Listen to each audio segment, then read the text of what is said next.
One of the special things about being part of Fixed Ops Journal is getting to know people like Bob Cawley.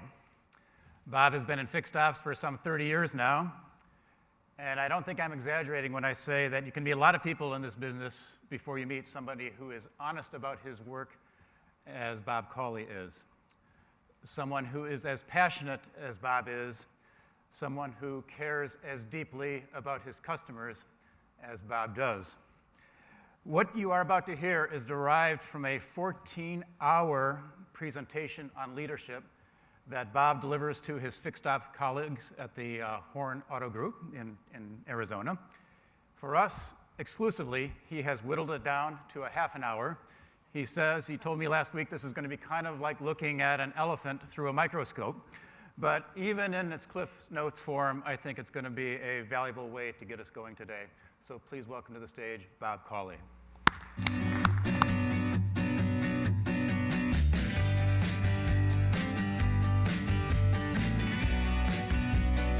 Good morning. That was pretty sad. Good morning. No tie, no jacket, and got the logo on, and that's because today you're in class with Bob at Fixed Operations Training, and you're going to go through leadership training with me today. We always start the class out with these slides and welcome people in, and there's some really important things up there that hopefully you can get a copy of some of this and read through some of those. I love Andy Stanley is one of your local pastors over there on the lower right. Leaders who don't listen will eventually be surrounded by people who have nothing to say. I believe that's probably one of the truest things I have ever heard. So as old Jerry Reed sang, we got a long ways to go and a short time to get there. I'm going to talk really fast. I'm going to take you through a lot of things, and please follow along with me as well as you can. The birthplace of all of this started about 4 years ago when our leadership decided we were going to stop hiring from outside the company for management. Too many things we don't know, too many things you can't figure out from an interview, and it just wasn't working for us, and so we decided we're going to promote from within. So what do we gain when we promote from within? Well, any of you that do this understand this. First of all, we know the person we're promoting. They've worked for us for a period of time. We know what they're like. We know what their work habits are. We know what they're capable of. We see something in them that means they could go further. And so we feel better about the person. The second thing is they know who we are. Most of these kids came to work for us as young people. They're coming up through the system. We're training, we're working, we're developing them. They go through 3 sessions of training every year. Service advisors go through sustainment training 3 times a year. And not only have they learned what we want done, but they know why we want it done, which is oftentimes more important than knowing what. And so they believe in our system. They've been making a living with our system. They know that it works. And so we don't have to overcome those things that you get when you hire the guy from outside and say, well, that's not the way we've always done it before. Well, that's not the way I do it.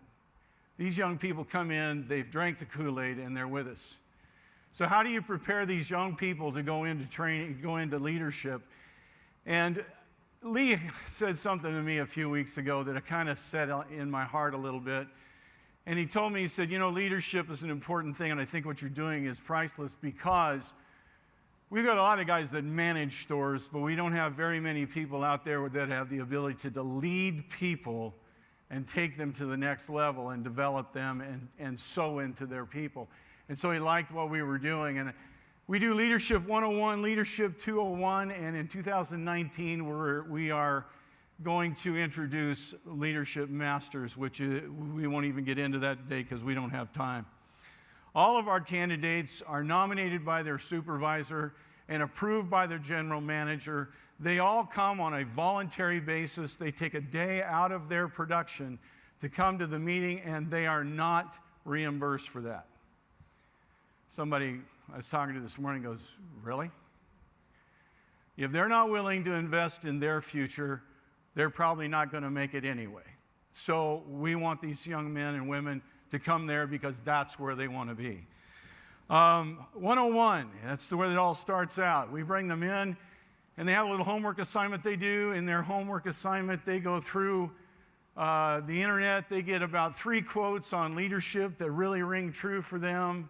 They write a paragraph on how those quotes would be interpreted through their style of leadership, how they would use them. And then when we get together, we go around the table and they all share. That's our crowd, our time to share and get started in the day. And it's pretty interesting sometimes the things that you get. They've come up with leadership quotes I've never heard of, and I've got no idea where they found them. But it's really interesting to see them put it into their life and their usage. The next thing we do is we talk about servant leadership. This is what I teach. This is who I am. This is how I believe. A lot of people want to be the boss. They want to sit in the seat. They want to be in the chair. They want to be in the office. But they don't understand that being the boss means you work for everybody. And so we talk to them about the fact that you just became the servant of all. You're going to be taking care of all your employees, all your customers, all your employees' families, which they don't really buy into right away. But any of you that are in leadership, you understand that if you're not providing an environment that's conducive for growth, that's conducive for them to make a living, they're not very happy. And you're not just affecting them, you're affecting their kids, you're affecting their home life, you're causing all kinds of issues. Good leaders understand that they're responsible for their children and they need to take care of them and raise them well. Then we take a short break, and after I get done, I always tell them at the break, if you don't feel like coming back for the rest of this, if it's not what you really thought it was going to be, you can go back to work. I haven't had anybody go back to work yet. I think it's mostly because they just don't want to go back to work, but they all come back, and then we travel on. We go through terminologies and acronyms. We're actually introducing them to a lot of things they've never heard before. These are green peas. And it's interesting to sit there and see their heads bob up and down and do the math and work with me and go through a lot of these things. Then we take a little lunch break. We come back and we cover metrics. If you can't measure it, you can't manage it. So we talk about, now you learned about all those metrics and all those things. Now, how do we use them to manage a dealership? And how do we use them to interpret performance? I'm going pretty fast, I know. Just hang with me, because we aren't even started yet. We're just doing the intro. Then we come back, take a break, come back, and then we do servant leadership number 2. This is where I talk to them about all the managers that you don't want to be. We talk about the new sheriff in town. You know, it's really funny. When I do these in the group, I always tell the guys and gals, if you want to raise your hand when I hit one you've worked for, let's do that and just see how it works. So the new sheriff in town, it's my way or the highway. I've done this before. You don't know anything.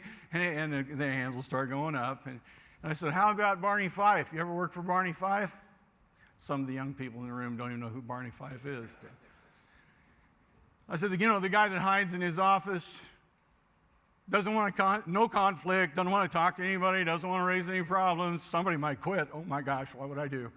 And then we go through a number of these kind of people, but the hands just keep going up. It's kind of sad in a way. And we talk to them, that's not who you want to be. And then we close out the session with another session of servant leadership, and I leave them with this, the last thing that's said in the class. I built a really nice dealership. I worked with a great boss in Southern California. We built a dealership that covered 2.25 acres, was 2 stories with parking on the roof. It was a mausoleum. Ford Motor Company used to film all their commercials there for years. And it was a great place. But you know what? That was 15 years ago. I go back to that store now. It doesn't look quite as new, doesn't feel quite as new. Floor in the shop doesn't look quite as shiny as it used to. All the faucets in the bathrooms don't match anymore. You only just keep going. In other words, it's just not what it once was. It's lost its luster. The other thing is, you're probably proud of that financial statement where you did that $1 million month in parts and labor gross. Check that out. The only problem is 6 years from now, they're going to run that through a shredder, turn it into pulp, and they're going to make cardboard boxes out of it. So the reality in this life is this. The only thing you will ever leave on this planet that's of any value is what you install inside the heart and mind of a young person. That's it. Everything else will fall apart on you. Everything will go to dust. The only thing that's important when you become a manager is to change the life of the people who work for you. And if you care that much and you work that hard, you'll have folks stay with you, grow with you, and help you build your business. Leadership 201. I have about a 25% fall off between 101 and 201. And now that you heard what 101 is about, I bet you can guess why. Because a whole lot of people that decided they want to be a manager just figured out they don't really want to be a manager nearly as bad as they thought they did. This is a 6-hour class, as Dave already gave mention to. If I don't complete the material here, and they don't even have a clock on me, you guys are in real trouble. You know, a little boy brought his friend to the Baptist church one time, and the Baptist preacher got up to preach, and he took his watch off and laid it on the pulpit so he could see it very clearly. And the little kid that was visiting leaned over to his friend and says, "What does that mean?" And the kid said, "Absolutely nothing." So as I said, you're in trouble.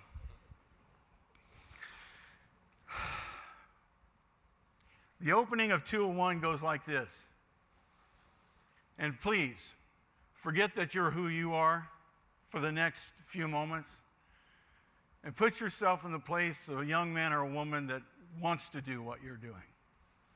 Doesn't have any understanding about what it's all about. Put yourself in that place, because I have the uniform of the day on and we're going through 201.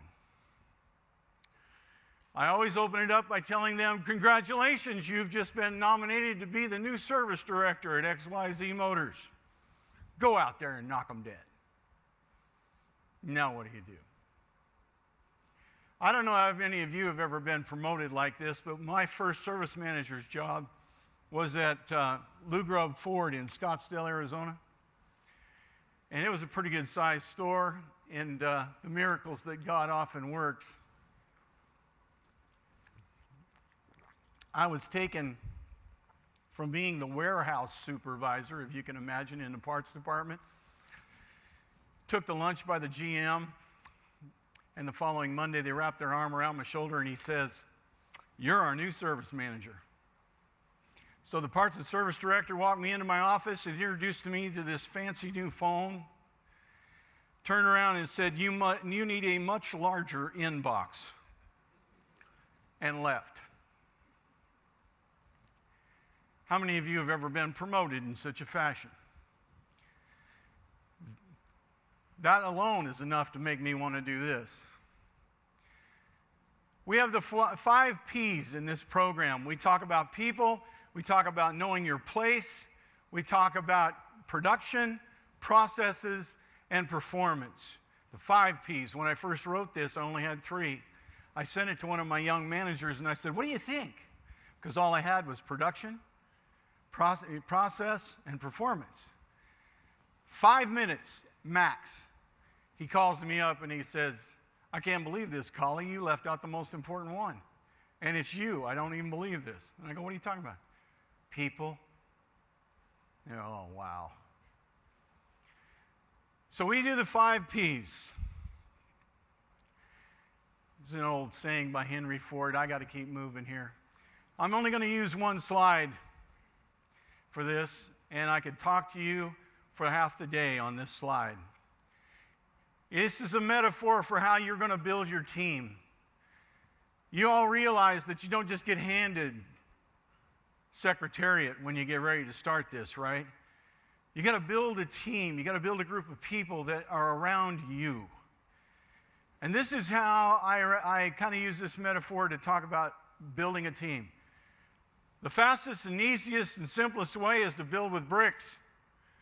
They're all absolutely the same. They all are the same size. They're all the same weight. They all are identical. And all you got to do is slap a little mortar in between them and they all work. Well, listen, here's the problem with building with bricks. If you build with bricks, what you're basically doing is taking the raw material, that clay, and you're packing it into a form. And you're making a brick. And you dump it out and let it dry, and you make another brick. And basically what you're doing and what you're saying is, I don't want any trouble. I don't want you messing around. I don't want you thinking for yourself. I want a brick. That's all I want is a brick. You're always going to be a brick. I want you to do what you're told. Keep your head down. Stay busy. And if I want you to have an idea, I'll give you one. Now, you can throw up a wall pretty fast with that. But the problem is, you run everything, Mr. Manager. You're the guy that nobody will do anything till they run ask you, because they can't make a decision because they're a brick. They can't do anything. They can't grow. They can't feel important because they're not important. They're just a brick. I can make another brick. You're not that big a deal. But let that manager have a cardiac arrest and not be at work for 3 months, and your wall suddenly looks like the other wall over there. Because what's gone? Bricks still look pretty good, don't they? There's no mortar. Now let me talk to you about that stone wall. When you build with a stone wall, it takes a stone mason. And he is more artist than laborer. And he looks at stones and he's creating a wall and he finds stones that fit perfectly in that spot. Well, you know what? Maybe not perfectly. Because he's got this thing in his other hand called a chipping hammer, and he'll sit there and he'll knock off some rough edges. And he'll work that stone, and then he'll fit it into his wall. And then he'll just keep doing that. And keep doing that until he builds his wall. Now here's the important things about a stone wall. If you'll notice, there's all kinds of stones in that wall, isn't there? There's big stones, there's medium-sized stones, there's littler stones, and then there's some very small stones that fit very precisely into that location. Well, let me tell you how this works. Every one of those stones is integral to the integrity of that wall. That wall won't stand without that little stone. So every stone's important. Every stone has its place. That big stone wouldn't be able to stay where it's at if that little stone right beneath it wasn't holding it up. So suddenly every stone in your wall has value. They're important. They're needed. They bring importance. They feel like a part of the wall. They know that what they do matters. The big stones, they know that they couldn't do what they do if it wasn't for all the little stones supporting them. The other thing I love is what's missing from the brick wall to the stone wall. Mortar. They touch each other. They talk to each other. They share with each other. They invest in each other. They know each other's kids and families. They understand who they are. They all have a voice. They all have importance. They all know they feel a need, and they're comfortable with their surroundings. That's why you build with a stone wall. It may take you a little longer.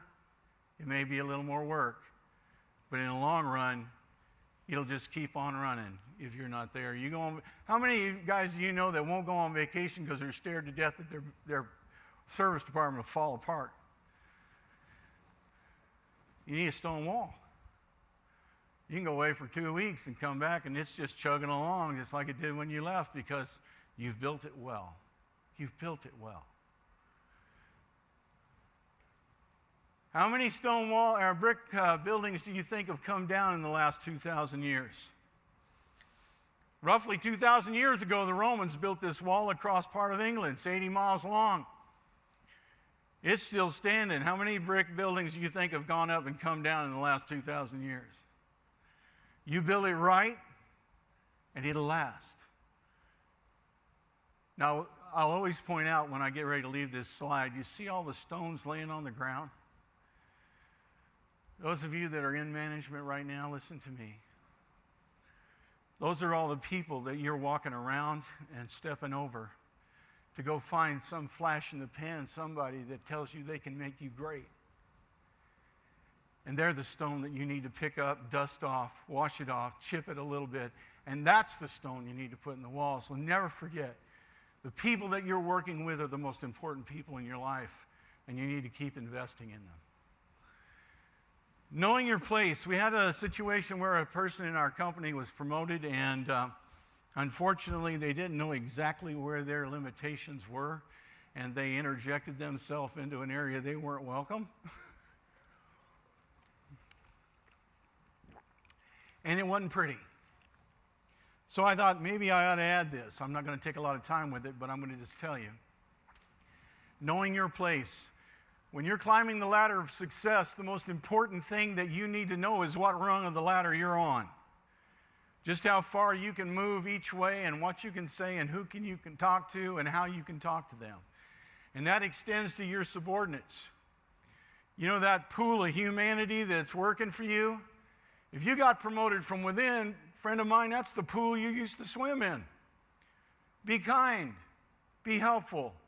Develop people. Invest in them. Make them know that you're a symbol of what can happen for every one of them. Your peers, you need to respect age, tenure, and experience. Listen, friend, you can learn more by listening. There's a scripture in the Bible that says you need to think twice, or you need to listen twice and speak once. That's a wise thing. Hear what people are saying around you. Ask questions. Talk to people. The experiences they have could save you some bad experiences down the road. Then there's a few you don't want to get too close to. Mister, I'm in it for myself. All I care about is climbing the ladder. I don't care about anything else.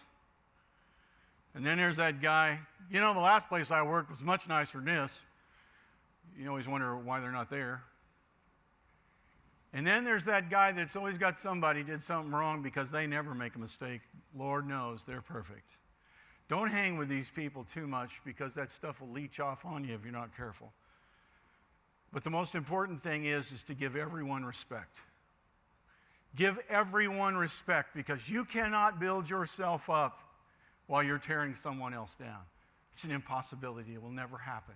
Because every time you speak evil of your brother, you bring yourself down a little bit in the eyes of everybody around you. Give respect. And regardless of what level you're on, upper management will always and eternally mean upper management. And there's an old saying that I've used for a long time. It's never important until it's important to the boss. I've had things I've wanted to do. I've tried to sell my boss on them 3 or 4 times. I've gone to them.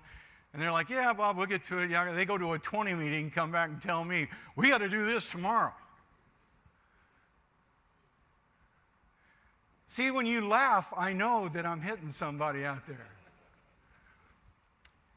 How you treat your owner. I don't know how you feel about your benefactor, but let me just tell you something. If you don't respect them, go find another job. Did I say that out loud? You need to work for people that you care about. If you don't care about them, if they're not important to you, if they don't matter to you, there's a problem. There's a disconnect somewhere. You need to work for people that you want to work for them. You want to give yourself to them. You want to build something good. You want to take care of them. You're worried about net profit. I was building net profit long before I finally got started getting paid on net profit. We call it Horne money where I come from. I get paid off of Horne money.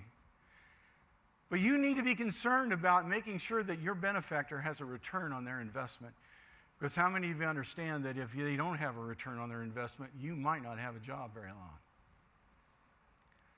I love this quote. If anyone in the room can tell me what it means, it is the funniest thing I've ever seen, and I have no idea what they're talking about. But it goes along with production, so there it is.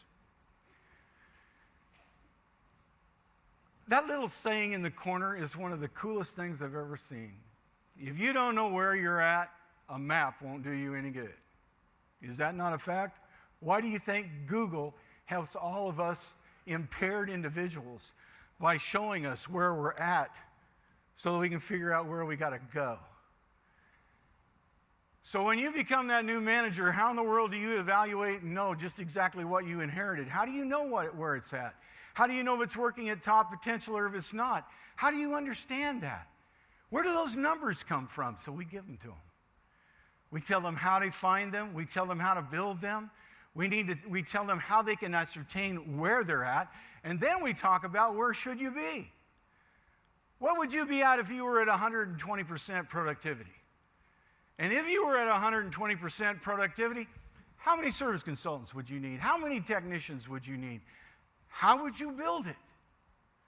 Now, this takes a while. You're getting the version of it, but this is what we try to give them so that they'll know how to develop this. And as we go through the master's program that's coming up, we're going to give them real deal situations and sit down around a table with them and let them figure out these things themselves so that they'll know and understand how to use that data in the future and how to build that. I mean, a lot of you probably don't even know who Edward Dunning is, but he just about built the entire system of Japanese automotive industry. He's the one that came up with the just-in-time supply and all of that. It's not enough to do your best. You need to know what to do and then do your best. Process.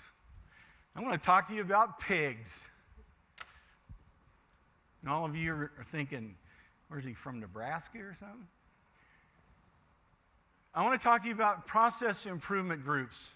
In 1997, South Bay Ford in Southern California, we started process improvement groups. We met once a week at lunchtime for 1 hour with everyone that worked in fixed operations. At the beginning, we had 2 sessions, early session, late session. We met with when I say everyone in fixed ops, understand the cashiers were there, the parts guys were there, the parts drivers were there, the service advisors were there, the technicians were there, the porters were there.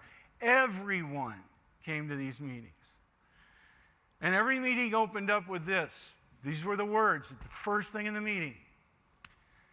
I would stand in front of my people and I would say, what can I do for you today to make you more productive?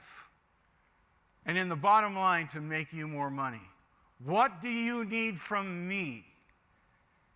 And the meeting would begin, and sometimes they would tell me things, and sometimes they'd tell me a lot of things, and discussion would ensue, and it was good meetings. But we also got down to a point where there was time for other things, and so we started using pig meetings to develop process. Now, I know this is going to sound completely crazy to some of you, but please bear with me. We'd have a challenge. Something that's not working. We got a production issue. I would have a dry erase board. I would write the challenge on the top of the board, and I would write down what I would call bullet points of how I thought we could solve the problem. And then I would ask the folks, guys and gals, you think this will work? You have any idea the absolute insanity that ensued? I mean, everybody interprets the process based upon how it's going to affect them, right? Well, we can't do that, because if we do that, we can't do this, we can't do that.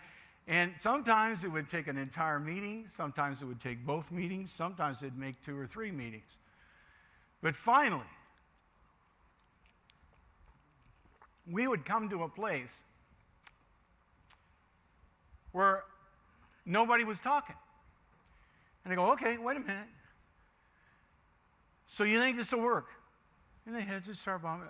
I mean, this is the best idea we can come up with, right? Yeah. And then I would say, so how many of you in the room are in agreement with this? What just happened? I walked in there with my idea. What just happened? Speak to me. It's their idea. Who owns it now? Do I have to make it work? There's a power to that a lot of people just have never bought into. They don't see it. The owner at South Bay Ford told me something one day that has stayed with me for all these years. He said, Bob, if you'll just listen to the people that work for you, they'll tell you how to run your store. Oh, man. Turns out it's true. By the time I finished 11 years with pig meetings, I was there at the store for 12. We did pigs for 11 years. I want you to understand, my cashier knew everything about every department and how it worked and how it functioned. My porters could tell you what the techs were supposed to be doing and what was happening. It was universally understood and known. Nobody was out there bossing people around.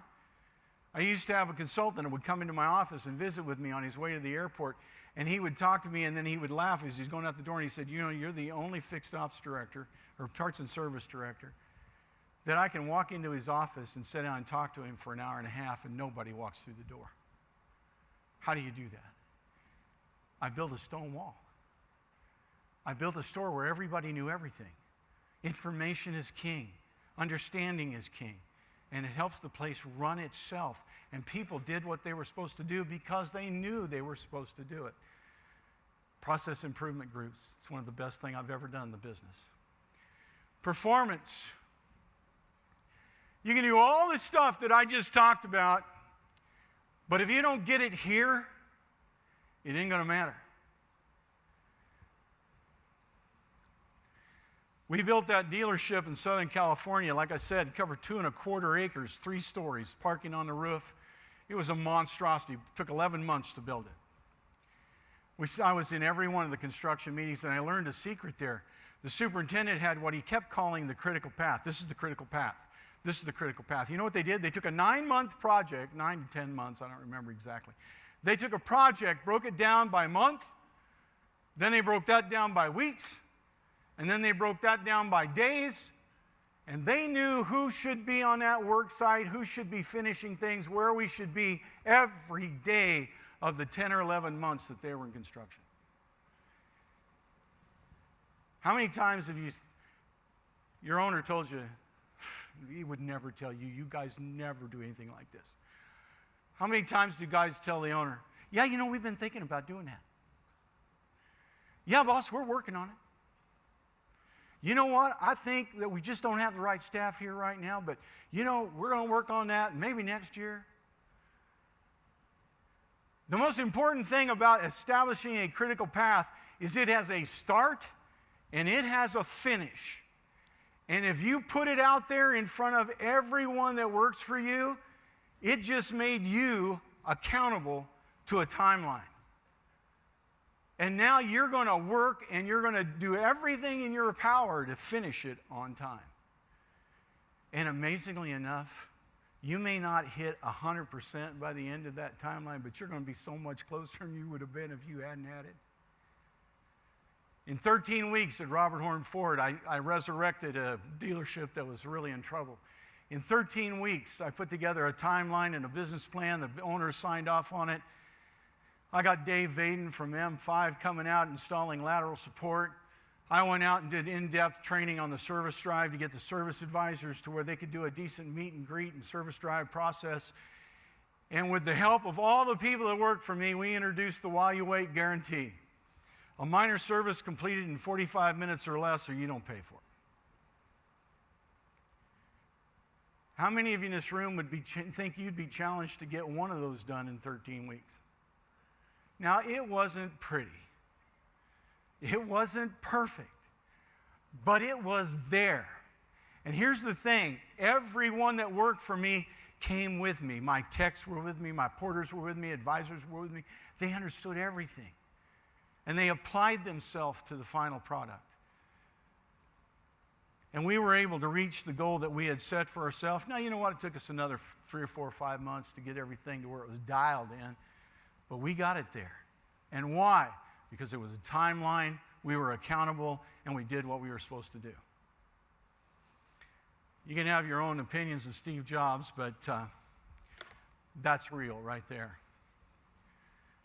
People are never going to base, you know, we reverse this. There's an old saying that reverses this. We judge everyone else by their actions and ourselves by our intentions. He kind of turned that the other way around. So your customers don't care how hard you worked at it. All they care about is what you delivered. And that's the same thing for your owner and everyone else. I'm going to close this with a parable. Some of you might think I'm telling a story. I'm not telling you a story. I'm giving you a parable because there's a truth. A few years back, I got a friend request on Facebook from Amilcar Rosales. I don't know Amilcar Rosales. Who is this? You know, it's a Facebook thing, right? But then I realized we got like 25 friends in common. I'm like, what? So I go to his Facebook page, and it's Amilcar Augustine Rosales. And there's his picture. And I'm like, oh my God, it's Augie. When I went to California in 1996, Augustine Rosales was one of my loaf techs, my oil change boys. And Augie was one of the hardest working kids you ever saw in your life. Never missed work, put in his time, and kept a pretty decent attitude unless somebody was picking at him. He was very proud of who he was and his heritage, and I loved him for that. And so we shared, it's like, Senior Bob, where you been? I lost you. You left South Bay Ford, I don't know where you are. I told him all my story and how I was with the Horns and living in Arizona and all this. And he said, Mr. Bob, I wanted you to call me so I could tell you. I own my own service department. I have 3 technicians working for me. My wife, she does the books. We live in a nice home in El Paso, Texas. I said, I'm sorry, Augie.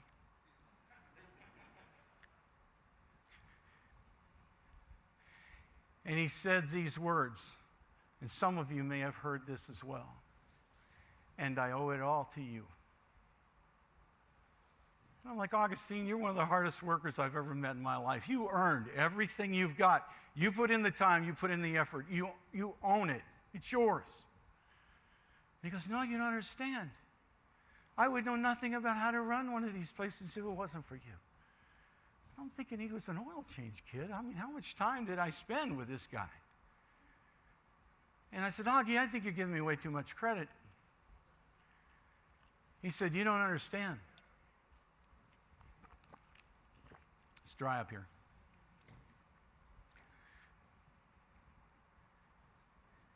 Senior Bob, I watched you.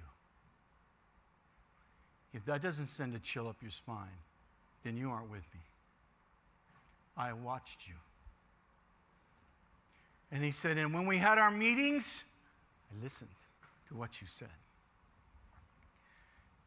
And now, all the things you taught me, this is what I do. And then he made me cry.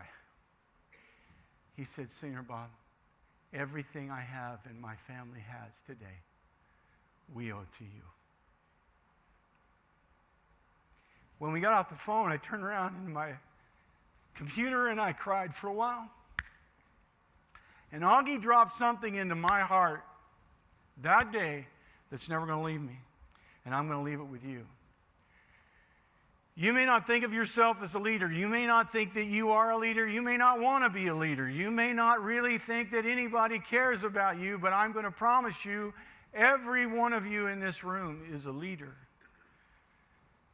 because somebody's watching you. And the last words that I'll share with you are these. Walk and speak well because someone is watching.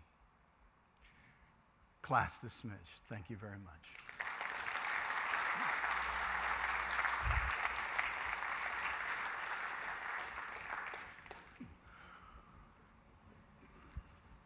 Do we have to do the Q&A?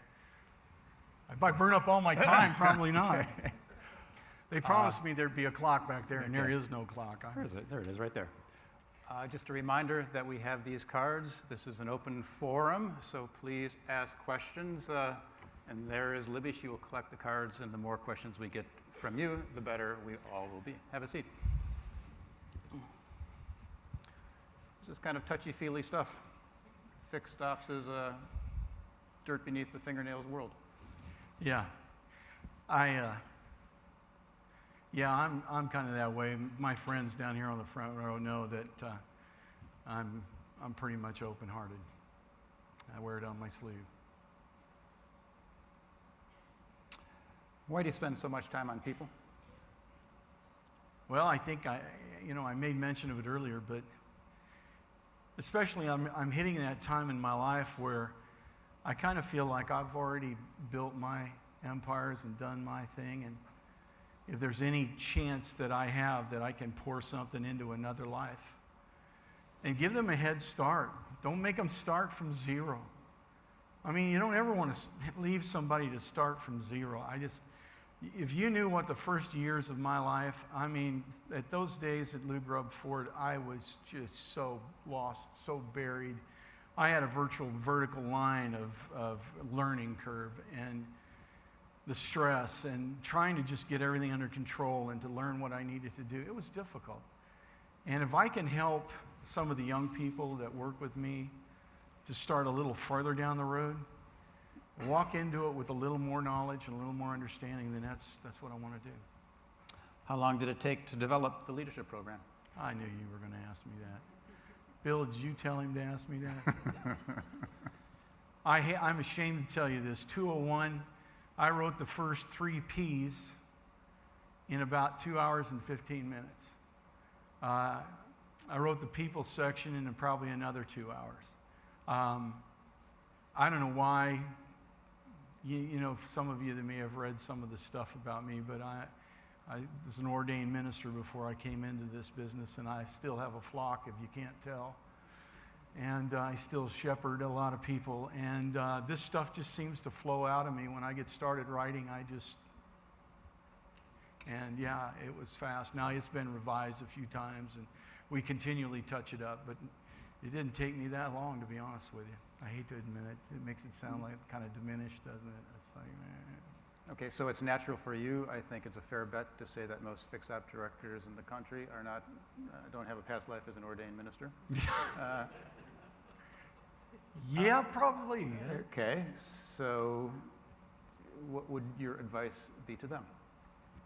Well, if you're going to do something like this, and by the way, go home, take 30 days, let the zip and zing wear off a little bit. And if you still would like to know more about this, contact me, and I'll be happy to share the entire slideshows with you, answer questions, whatever. It's not mine. It's not proprietary. I stole everything I have, so, you know. But the most important thing, if you're going to put somebody in charge of standing in front of a classroom of young people, they need to know what they're talking about. And I don't mean that by what they read in a book or what they heard somewhere.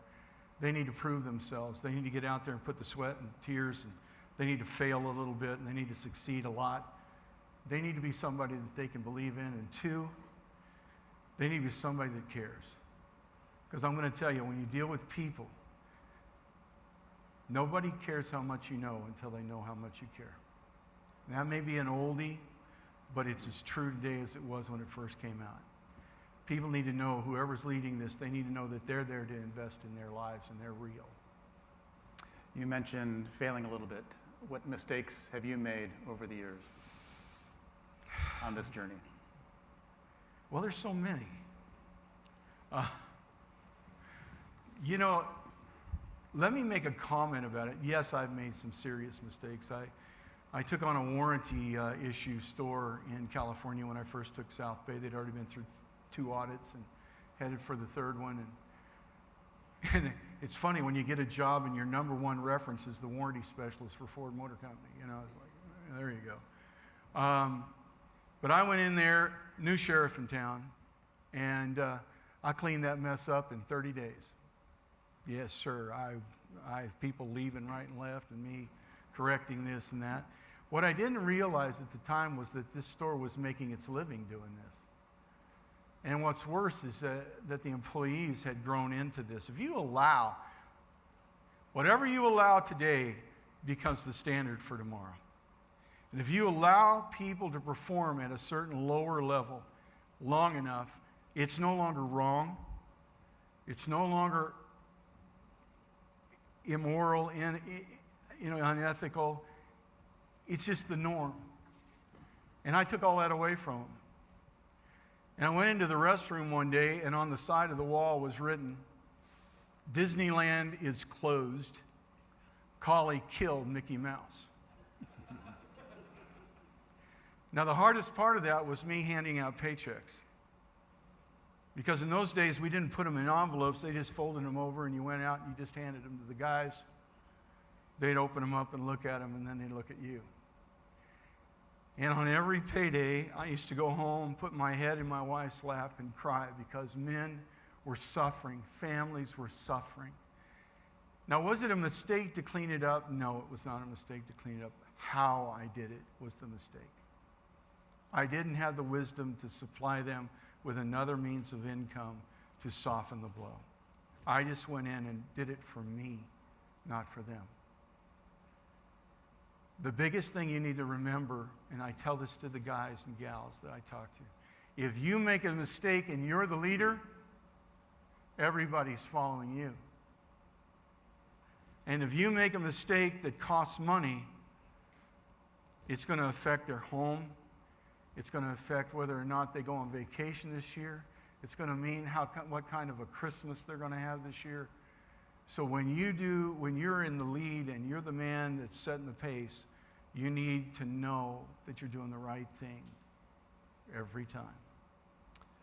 Many stores are afraid to train employees because of high turnover. I know you have thought about that. Your thoughts, please. Well, I had it in the slide. If I didn't say it Ziggy, he has a lot of great things, and Zig Ziglar says, the only thing worse than training employees and having them leave is to not train them and have them stay. And it doesn't bother me if a guy that I've worked with and trained and developed goes down the road and he's the service manager at XYZ Motors on the other side of town or right next door. It kind of makes me feel good. And I'm training a lot more people right now than are ever going to be managers for me. But listen, they don't just become managers. Exposing them to this kind of information makes them better employees. They understand what you're going through. They understand the demands that are on you. And they understand what it takes to run a dealership. And they have a better understanding of what they're up against. I would do this. I would do it with every employee we have if I could, simply because it just changed their perspective.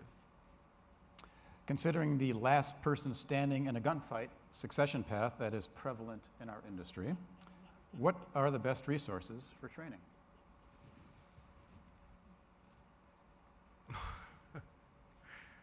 Can you ask a little broader question so that I'd have? Best resources. Well, some of these characters down here on the front row are some of my best resources. I've learned a lot through the years from consultants. I've learned a lot through experience. I've been in the parts department. I've been on the service drive. I've been back in the parts department. I've been a supervisor, and I've been a manager, a parts and service director. And I've walked the path. And I think the volume of knowledge that you gain living through that and all the people that you're in contact with, I think that's the greatest resource when you begin to share with people. If you can share life stories, it means more to you, and by virtue of that, it's going to mean more to the people you share it with. And if you didn't pick that up during the presentation today, I'm a little bit passionate about this. But Okay. With that, we're going to leave it there. Thank you, Bob Cawley. Thank you.